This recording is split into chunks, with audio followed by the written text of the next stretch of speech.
Bruce Springsteen stopped singing mid-word. Not at the end of a verse. Not at a breath. The word was still forming in his throat when his voice simply ceased. The way a radio ceases when someone pulls the cord from the wall. Complete and immediate and wrong in a way that the body registers before the mind does. His hand kept moving on the guitar strings for one more stroke. A ghost motion, muscle memory finishing what intention had already abandoned. Then his hand stopped, too. Jimmy Fallon had been standing at the side of the stage with tears already forming, because that is what Bruce Springsteen live in a small room does to a person. And then the tears stopped mattering because something else was happening. Something had changed in the room. Bruce Springsteen was standing at his microphone, not singing. His head tilted toward the back of the studio, his eyes searching the darkness beyond the stage lights with an expression that Jimmy Fallon had never seen on that face before. And 300 people held their breath. It was a Thursday evening taping. September 2023. The Tonight Show starring Jimmy Fallon. Bruce Springsteen was the guest, a living legend at 73 years old. A man whose name belongs in the same sentence as everything this country has ever tried to say about itself and couldn't quite find the words for. The audience had been outside since morning. 300 people who had grown up with those albums, who had driven long distances in cars with those songs on the radio, who had stood in arenas and stadiums and boardwalk bars and felt something that they still, decades later, could not fully explain. Those 300 people filled that studio the way only a true believer fills a room. When Bruce walked out, he came the way he always comes, direct and unadorned, moving toward the microphone the way a man moves toward the thing he was made for. The interview had been easy and generous. A story about the early Asbury Park days that made Jimmy laugh until he had to look away. The band settled in behind him with the loose confidence of musicians who have been playing together for decades. And then, Bruce began to play. And the room became the room that only he can make. And then from somewhere in the back of the studio, near the entrance wall behind the last row of seats, a voice came in on the chorus. Not loud, not performative, just singing. The way someone sings when they have been singing this song alone for so long that they forget, for one unguarded moment, that they are not alone anymore. Bruce Springsteen's voice stopped. His head turned, not toward the audience, not toward Jimmy, but toward the back of the room, toward the darkness beyond the lights, with the slow, deliberate turn of a man who has just heard something he believed he would never hear again. His jaw tightened. His left hand pressed flat against the body of the guitar, damping the strings to silence. His eyes found something in the back of the room and did not move from it. And the expression on his face was not confusion. It was recognition. Deep and old and trembling at its edges. Jimmy stepped forward. "Bruce, you okay?" Bruce did not answer. The entire studio froze. The E Street Band stopped playing one instrument at a time, each musician watching Bruce and reading the room the way musicians who have shared a stage for 40 years read each other. The bass dropped out first. Then the keyboards. Then the drums. The room went silent except for the sound of 300 people breathing. Had he heard something wrong with the sound system? Was he unwell? He was 73, and he had been touring relentlessly. The producer in the booth stood up from her chair. The cameras kept rolling. Nobody moved. And then Bruce Springsteen spoke, his voice barely above a whisper, but caught perfectly by his microphone. "Eddie." 300 people held their breath. The singing from the back of the room had stopped. But the name hung in the air of the studio like a cord that refuses to decay. To understand what happened next, you need to understand what happened in 1971. Bruce Springsteen was not always Bruce Springsteen. Not the boss. Not the voice of a generation. Not the man who could fill a stadium for 4 hours and leave every person in it feeling less alone. In 1971, he was 21 years old, sleeping on a borrowed mattress in Asbury Park, New Jersey, playing bars that smelled of spilled beer and salt air, passing a hat some nights because the door money didn't stretch, certain only of 2 things: that music was the only language he had ever been fully fluent in, and that he had not yet found the right words in that language to say what he needed to say. It was a July night on the Jersey Shore. A bar called the Osprey on the Belmar Boardwalk. Maybe 80 people inside on a good night. The kind of room where the ceiling was low, and the stage was a riser, and the ocean could be heard between songs if you were quiet enough to listen for it. Bruce was playing a 3-night stand, solo, with a guitar and enough songs to fill 2 sets if he stretched them. The crowd that first night was thin. 30 people, maybe. The kind of crowd that humbles you or hardens you depending on who you are. Edward Pierce was 58 years old. He was a high school music teacher from Neptune, New Jersey, who had driven 17 miles that evening because a student had told him about a kid playing original songs down at the Osprey. And in 31 years of teaching, Edward Pierce had learned that you went to hear original songs when someone young was playing them, because original songs were the only ones that mattered, and the world did not produce enough people willing to write them. He was a compact man with reading glasses pushed up on his forehead and a corduroy jacket, and the patient, evaluating stillness of a man who had spent 3 decades in rooms full of young people trying to figure out whether what they had was real. He sat at a table near the back with a glass of beer he barely touched, and he listened. He listened the way Edward Pierce had listened to music his entire life, not for the performance, not for the showmanship, but for the thing underneath the performance, the thing that was either there or wasn't, the thing that no amount of technique could manufacture, and no absence of technique could hide. And what he heard in that 21-year-old at the microphone on that July night in 1971 was unmistakable. Raw and unfinished, and reaching for something it hadn't found the shape of yet. But underneath all of that, absolutely and irreducibly real. After the set, Edward walked to the stage. Most of the 30 people had gone. Bruce was coiling a cable. Edward stood and waited until Bruce looked up, and then he said, simply, "You are going to matter. Not you are talented. Not you have potential. You are going to matter." He said it the way you say something you are not offering for discussion. Bruce looked at him for a moment. Then he said, "How do you know?" Edward said, "Because you write about the thing everybody feels and nobody says. That's the only reason music ever matters." Bruce asked him his name. Edward Pierce. Schoolteacher, Neptune. Bruce asked what he taught. Music. Edward asked how long Bruce had been writing his own songs. "Since I was 16, Bruce said.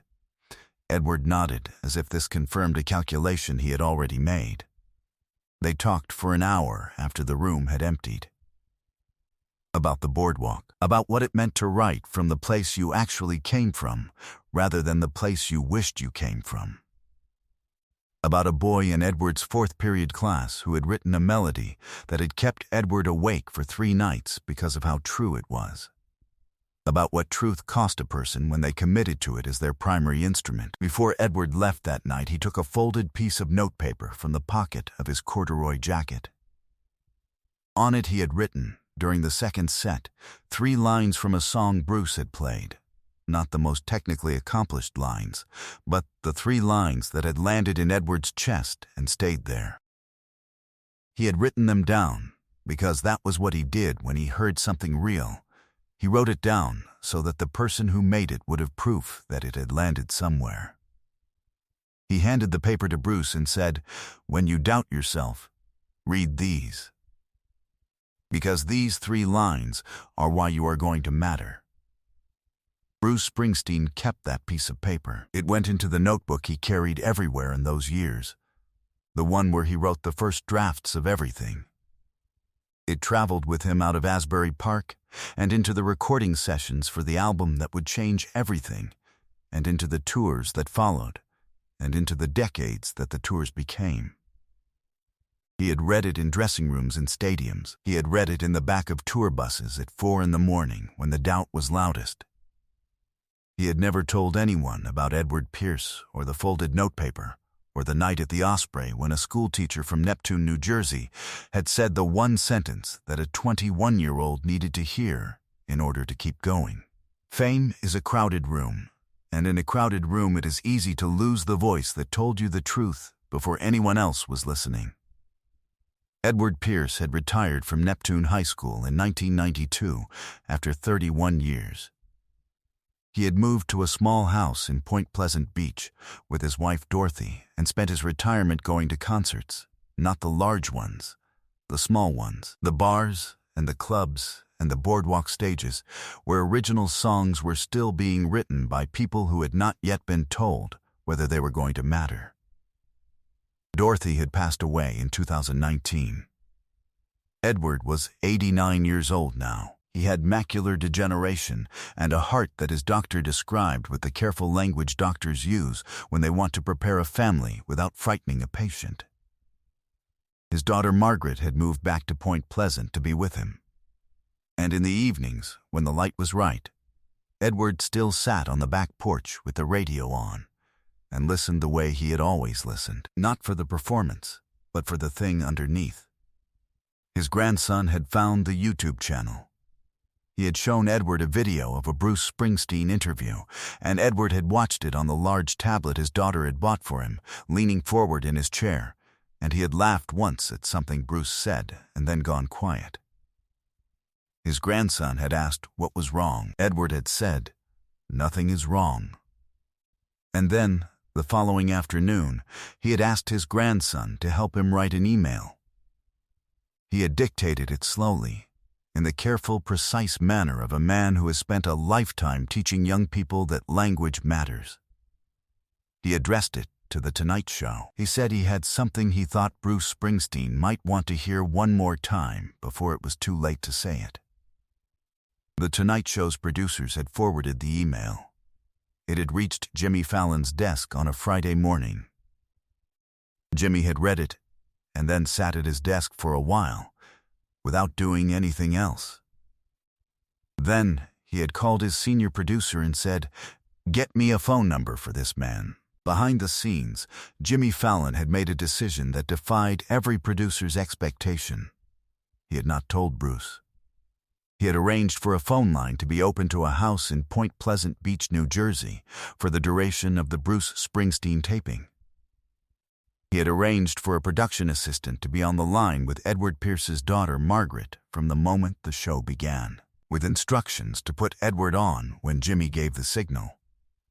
And he had arranged for Edward Pierce, in the hours before the taping, to do the one thing Jimmy had asked him to do, to sing, very softly, the opening line of the song Bruce was scheduled to perform that night. Not in the studio. From his back porch in Point Pleasant Beach, 40 miles away, through a small speaker placed near the back wall of the studio. Not loud, not amplified, just enough. Edward had sung it that evening sitting in his porch chair with a tablet in his lap and the September air coming off the water, and his daughter Margaret holding his hand. His voice was 89 years old, and it was thin, and it was slightly uncertain in its upper register, and it was singing the line that Bruce Springsteen had written at 21 years old in Asbury Park, New Jersey, on the night before everything changed. Bruce had heard it from the stage, and he had known. Now, the studio was silent. Bruce Springsteen stepped back from the microphone. He reached into the pocket of his jacket with a hand that was not entirely steady. He brought out a piece of paper, folded small, the folds worn white. the paper itself gone soft with age and handling. He held it without opening it and looked at Jimmy Fallon. Jimmy looked back at him. Bruce said, "How long has he been on the line?" Jimmy said, "Since the first song." Bruce Springsteen closed his eyes for just a moment. Then, he opened them and walked to the desk and sat down in the guest chair, the piece of paper still in his hand. Jimmy placed a telephone handset on the desk between them. Bruce looked at it. He picked it up. He held it to his ear, but this is the moment no one in the studio and no one watching at home ever saw coming. The voice that came through the line was old and thin and traveled a long way to get there. But it was clear. And the first thing Edward Pierce said was the same thing he had said on a boardwalk in New Jersey 2 years ago. In the same level, unhurried, non-negotiable tone of a man who says what he believes without decoration. He said, "You mattered. You always mattered." Right from that first night. Bruce Springsteen's face broke. Not collapsed, broke. The way something breaks when it has been held in one position for a very long time, and the reason for holding it has finally been resolved. Tears came without any attempt to stop them, and he did not try to stop them. He pressed his free hand flat on the desk, and he said, his voice cracking completely, "I have read your words my whole life. Every time I thought I had nothing left to say." Edward said, "I know. I could hear it every time." Bruce said, "I never knew your last name. All these years. I never knew your last name." Edward's voice, thin and warm and traveling 40 miles through a phone line to arrive in a silent television studio, said, "It's Pierce. Edward Pierce. Neptune, New Jersey. You knew everything else that mattered." Jimmy Fallon sat back in his chair with both hands covering his face and tears running down between his fingers. He was not performing the emotion. He had run out of the capacity to manage it. Questlove rested his forehead on the edge of the drum kit. The cameras did not cut. 300 people were standing, holding each other, strangers with their arms around strangers, because the room had become the kind of room that Bruce Springsteen had always known how to make, the kind where the distance between people briefly and completely disappears. Bruce Springsteen unfolded the piece of paper on the desk. He pressed it flat with his palm. He looked at it for a long moment. Then he picked up his guitar from the stand at the edge of the desk, sat forward in his chair, and without introduction, without the band, without anything except the guitar and the voice and the 300 people standing in that room, he sang the song. From the beginning. Every word. His eyes on the paper the whole time. Edward Pierce passed away 11 weeks after that September taping, on a Sunday evening in Point Pleasant Beach, with Margaret beside him and the radio on. He had asked for the radio. He had asked for it to be tuned to the station that played older music. At his memorial, a former student who was now himself a music teacher drove 2 hours to speak. He said that Edward Pierce had told him in 1987 that the only thing worth teaching was how to listen for the real thing underneath the performance. He said he had been teaching that same lesson for 30 years. The folded notepaper, the one Bruce Springsteen had carried for 52 years, now sits framed above the piano in the Stone Pony in Asbury Park, New Jersey, behind glass at eye level. Below it, a small card in Edward Pierce's handwriting. 3 lines from a song, and underneath them, in different handwriting, the words that belong to Bruce Springsteen and to every person who has ever needed to hear them before they were ready to believe them. You are going to matter. Some teachers stand at the back of the room, so the music can stand at the front. But the music never forgets who was listening first.